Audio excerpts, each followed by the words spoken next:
Hello everyone, good morning to all of you. Welcome back to Sanjay physics classes. तो दोस्तों, last lecture में हमने question number 30 solve किया था। आज के इस लेक्चर में हम क्वेश्चन नंबर 14 सॉल्व करेंगे। चलो देखते हैं आज का न्यूमेरिकल।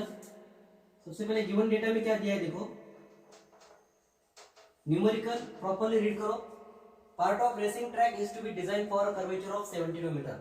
मतलब हमें क्या करना है, रेसिंग ट्रैक को डिजाइन करना है जिसकी रेडियस ऑफ कर्वेचर हमें दी है 72 मीटर।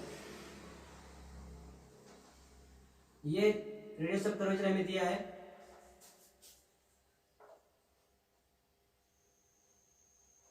ओके, 72 मीटर है। तो गिवन में लिखिए स्मॉल आर कितना दिया हमें, 72 मीटर दिए।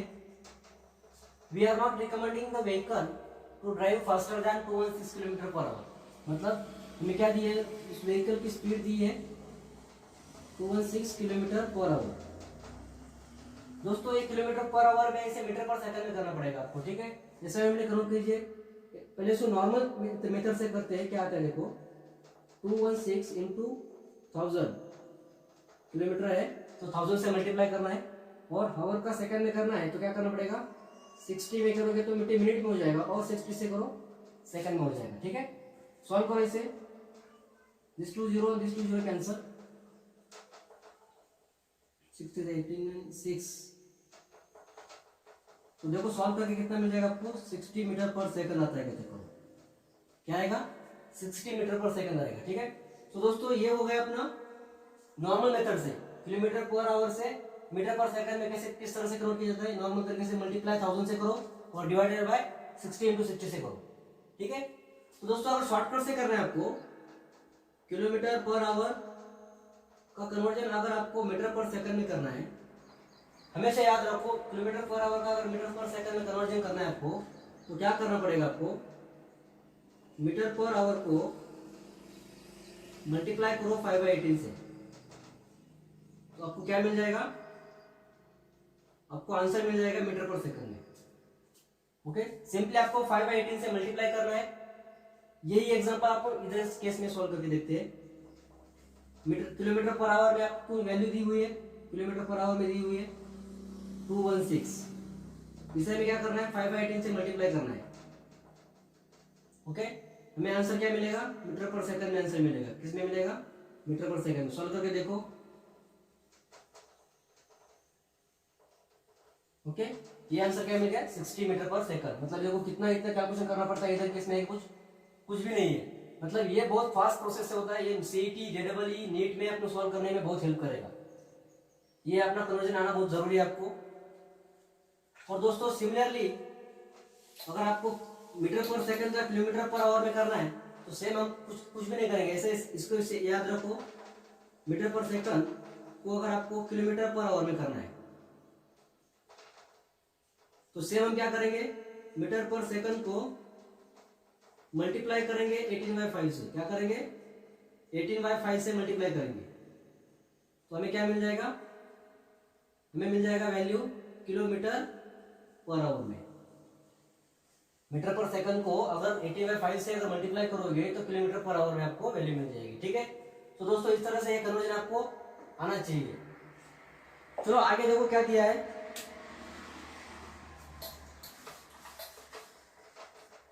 With what angle should the road be tilted. मतलब हमें क्या पूछा है, वो रोड कितने एंगल से टिल्ट करना पड़ेगा,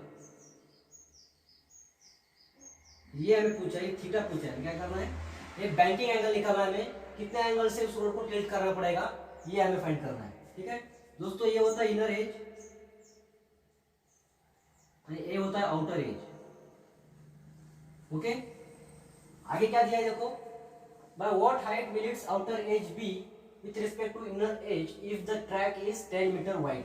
मतलब हमें क्या पूछा है देखो, जब ये ट्रैक की जो विड्थ है 10 मीटर होगी उस टाइम में हमें क्या पूछा है, ये जो आउटर एज है ये कितने हाइट के ऊपर है with respect to inner edge, ये हमें पूछा गया है। मतलब हमें क्या फाइंड करना है, सेकंड केस में हमें इस आउटर एज की हाइट है कितनी होनी चाहिए with respect to inner edge, ये हमें फाइंड करना है। मतलब हमें पूछा क्या गया है, हमें फाइंड करने के लिए बोला है थीटा। सबसे पहले वाले क्वेश्चन में क्या पूछा गया है, सबसे पहले में पूछा गया हमें बैंकिंग एंगल थीटा सेकंड में पूछा क्या गया है, सेकंडली हमें पूछा गया है height of outer edge with respect to inner edge. Okay, so दोस्तों सॉल्व करने का अपना पहला क्वेश्चन हमें थीटा फाइंड करना है। किस तरह से फाइंड करेंगे देखो।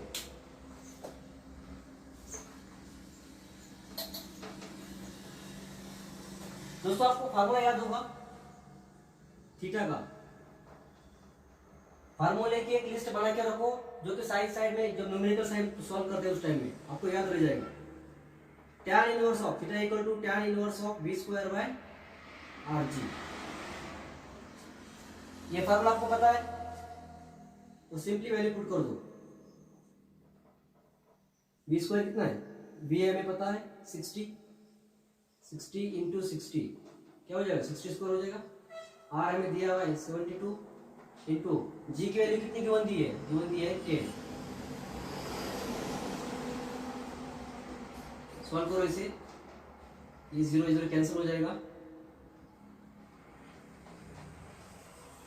तो tan इनवर्स ऑफ 5 आ जाएगा। ठीक है, कितना आ जाएगा theta equal to tan inverse of 5। So ये भी आंसर आप रख सकते हैं।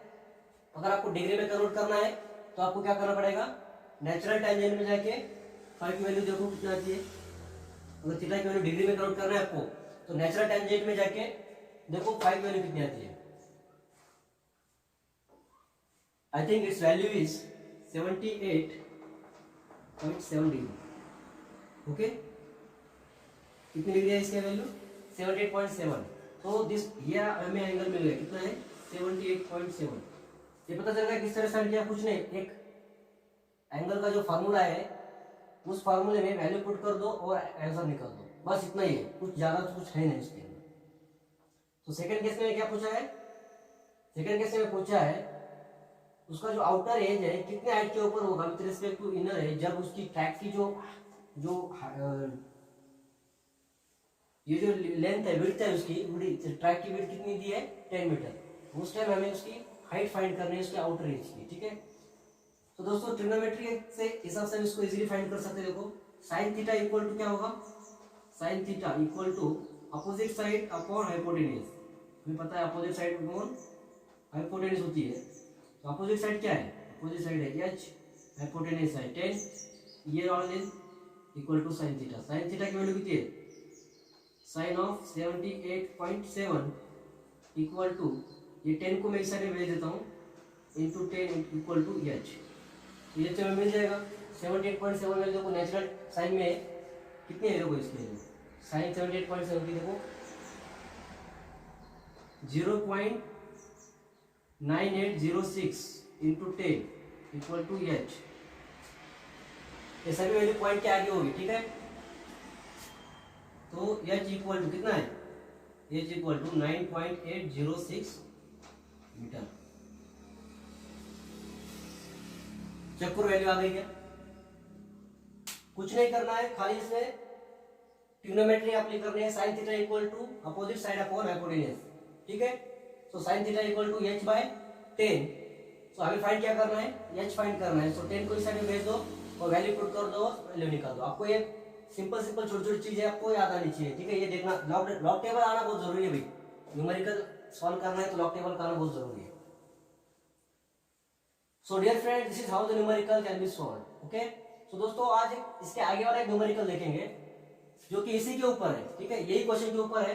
आगे वाला न्यूमेरिकल देखो क्या दिया है, मैं न्यूमेरिकल रीड करता हूं, आप देख लो।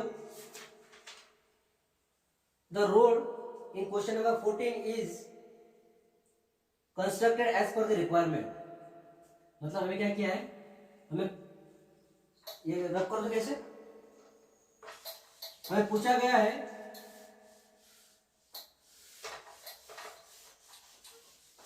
रोड कंस्ट्रक्ट किया हुआ है as per the question number 14 के हिसाब से। आपके पास पीडीएफ होगा तो आपको क्वेश्चन पता चल जाएगा, रीड करते होंगे आप भी। क्वेश्चन को रीड करो, road in question number 14 above is constructed as per the requirement. मतलब हमें क्वेश्चन नंबर 14 की वैल्यू यूज करनी है क्वेश्चन नंबर 15 के लिए।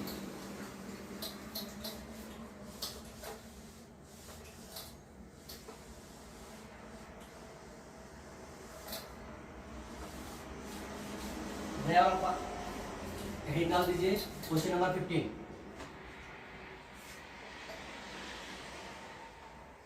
क्वेश्चन नंबर 15 लिखिए, the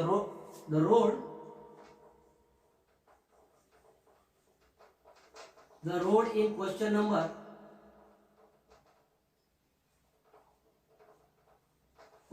14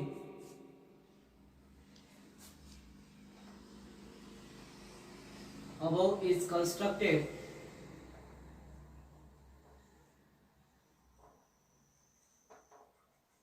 as per the requirement.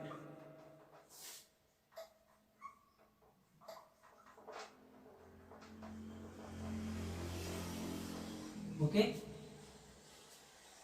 the coefficient of static friction between the tire,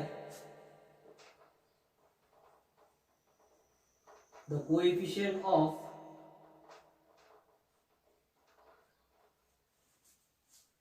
friction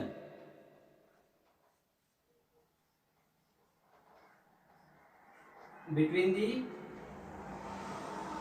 tires of the wheel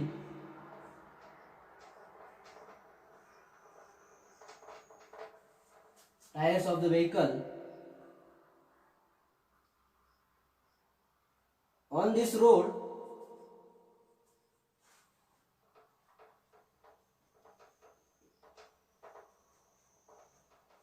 is 0.8। मतलब क्या दिया है, कोएफिशिएंट ऑफ फ्रिक्शन हमें दिया हुआ है, ठीक है। Will there be any lower speed limit, will there be any speed limit, any lower speed limit, any lower speed limit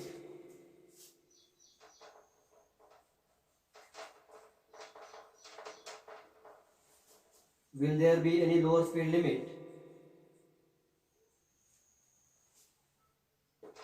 And second में पूछा है by how much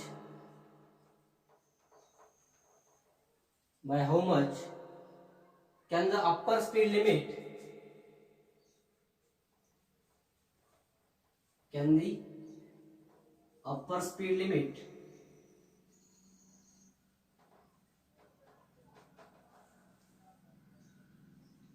exceed in this case?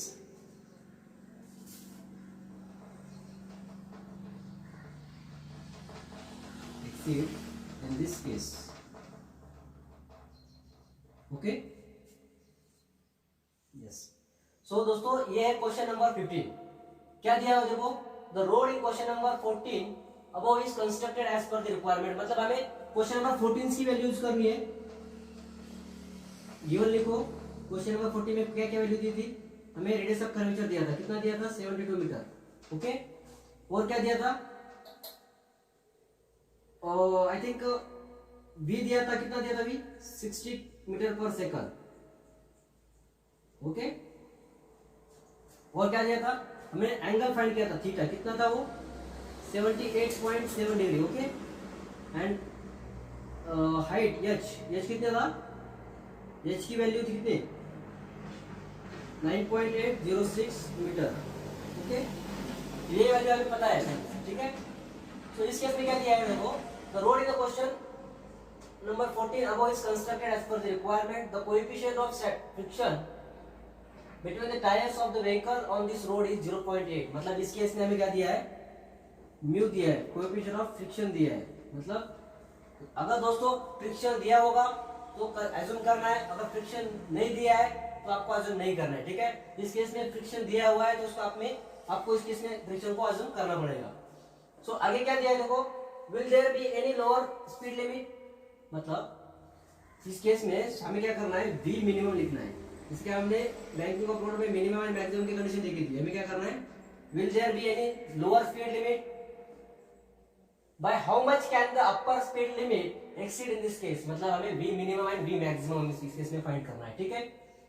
तो सबसे पहले हम क्या करेंगे, v मिनिमम का फार्मूला अप्लाई करके v मिनिमम निकालेंगे, कितना आता है देखते हैं। सो v मिनिमम का फार्मूला क्या है देखो, v minimum equal to square root of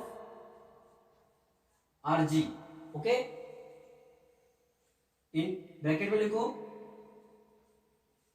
tan theta minus, ये मिनिमम है तो ऊपर में माइनस लेना है, minus mu divided by 1 plus mu tan theta.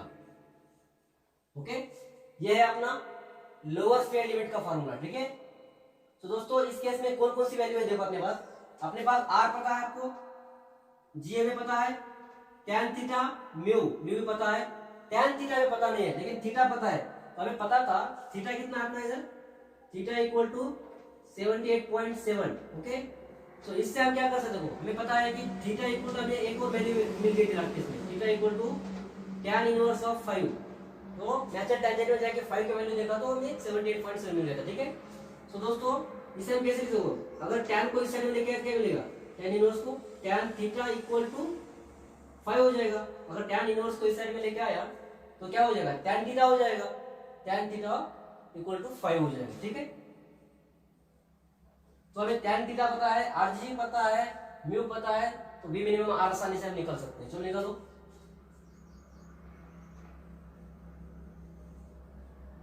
Are कितनी है 72 इंटू जी की वैल्यू 10, tan थीटा। अगर जी की वैल्यू नहीं दी है तो दोस्तों आपको स्टार्टिंग में बोला गया है कि जी की वैल्यू अगर गिवन नहीं दी है तो जी की वैल्यू 10 अज्यूम करना है। ठीक है, तो tan थीटा की वैल्यू कितनी है 5 माइनस म्यू कितना है 0.8, 1 प्लस 0.8 इंटू 5। ओके, सॉल्व करो इसे, ये हो जाएगा 72, मल्टीप्लाई करो 5 minus 0.8 4.2, 1 plus is 4.0। Okay,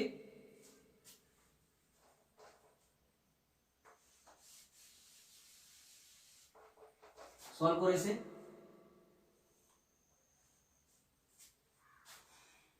v minimum equal two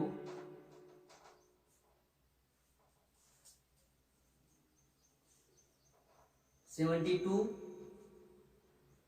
into 4.2 divided by 1 plus 4 is 5। Solve करो इसे,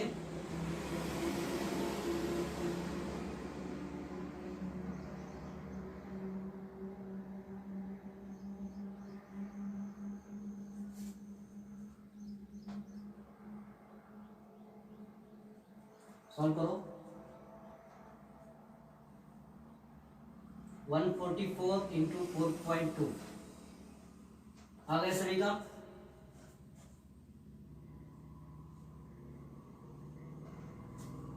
मल्टीप्लिकेशन करो इसको, 144 इंटू 4.2 कितना आता है 604.8।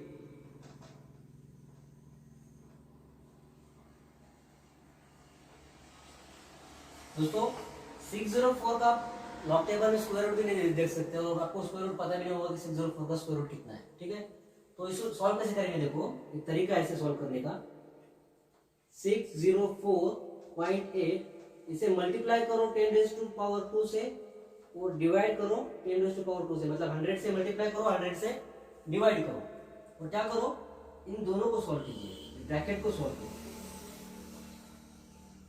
ये छोटी छोटी ट्रिक आपको पता होनी चाहिए ऐसे सॉल्व करेंगे फास्ट के लिए। ये कब होगा, ये पॉसिबल है जब आप प्रैक्टिस करोगे तभी ये ऐसी चीजें आपको पॉसिबल है। ठीक है, तो प्रैक्टिस करते रहो। तो देखो 604.8 डिवाइडेड बाय 10⁻², मतलब 100, तो क्या मिल जाएगा, ये कितना हो जाएगा, ये क्या करेगा ऊपर जाएगा तो माइनस हो जाएगा, -10⁻², तो क्या होगा ये 2 कदम पॉइंट पीछे आएगा, तो क्या होगा देखो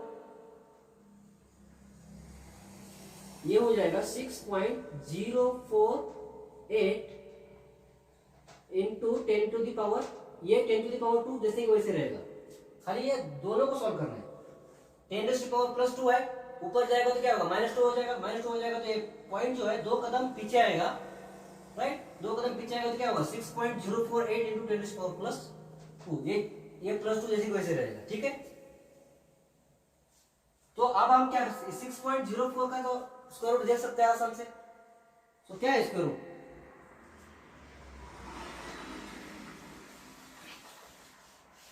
ये स्मॉल स्मॉल जो अरेंजमेंट है वो आपको करना आना जरूरी है, ठीक है। 6.0 का कैसे लिखेंगे? देखो v minimum equal to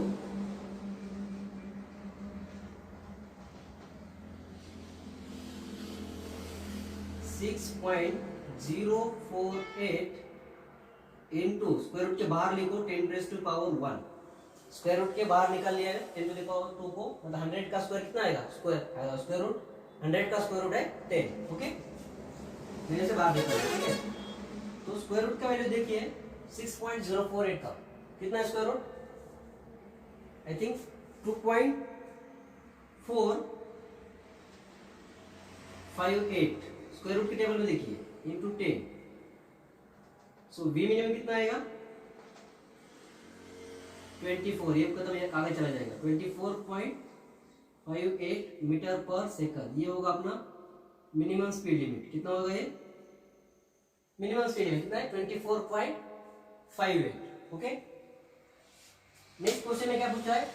bye how much can the upper speed limit exceed in this case?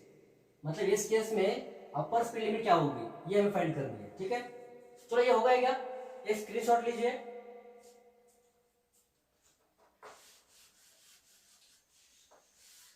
Upper speed limit क्या होगी? देखो अपर स्पीड लिमिट का फार्मूला क्या है?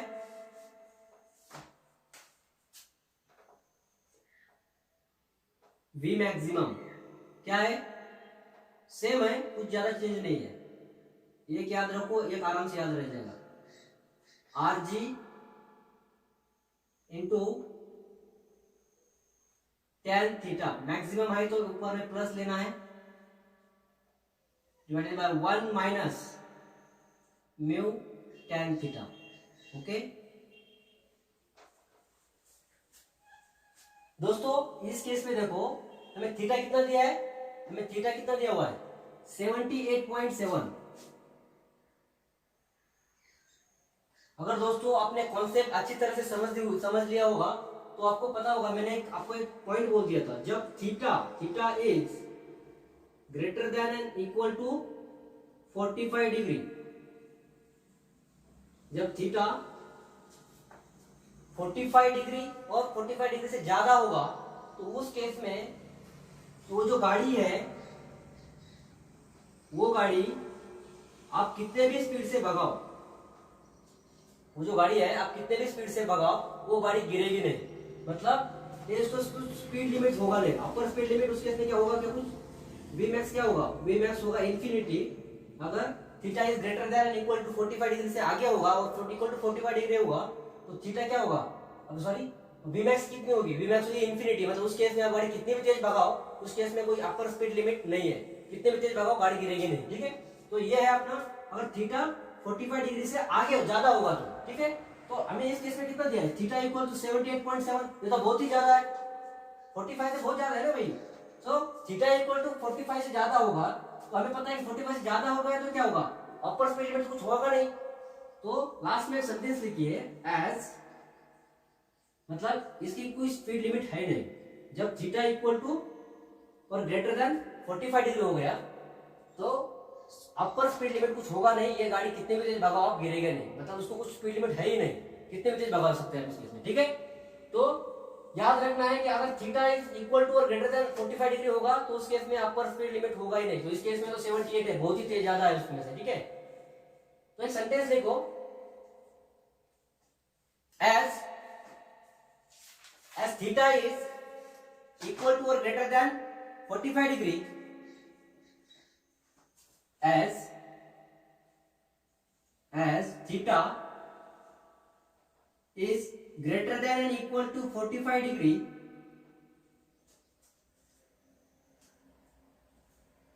vehicle has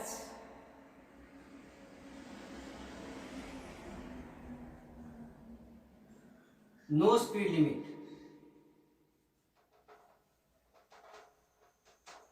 okay. Vehicle has no speed limit, जब थीटा की value 45 and 45 से ज्यादा हो गई तो क्या होगा? अगर थीटा की वैल्यू 45 एंड 45 ज्यादा हो गई तो म्यू जो है, म्यू होगा अपना कॉट थीटा जितना होगा, और 1/tan थीटा जितना होगा। कॉट थीटा मतलब 1/tan, तो tan tan गेट कैंसिल, 1 - 1 0 हो जाएगा, तो 1/0 इज इन्फिनिटी हो जाएगा। तो v मैक्सिमम कितना होगा, इन्फिनिटी होगा। तो उस केस में क्या होगा, अपना जो गाड़ी है कितने भी तेज से भगाओ तो गाड़ी गिरेगा नहीं। सो दैट अपर लिमिट तो कुछ होगा ही नहीं, फिर कितने भी तेज से भागो मतलब, ठीक है। So this is how the example can be solve. Okay, so दोस्तों हम कल मिलेंगे एक ऐसा एग्जांपल लेके, तब तक के लिए थैंक यू।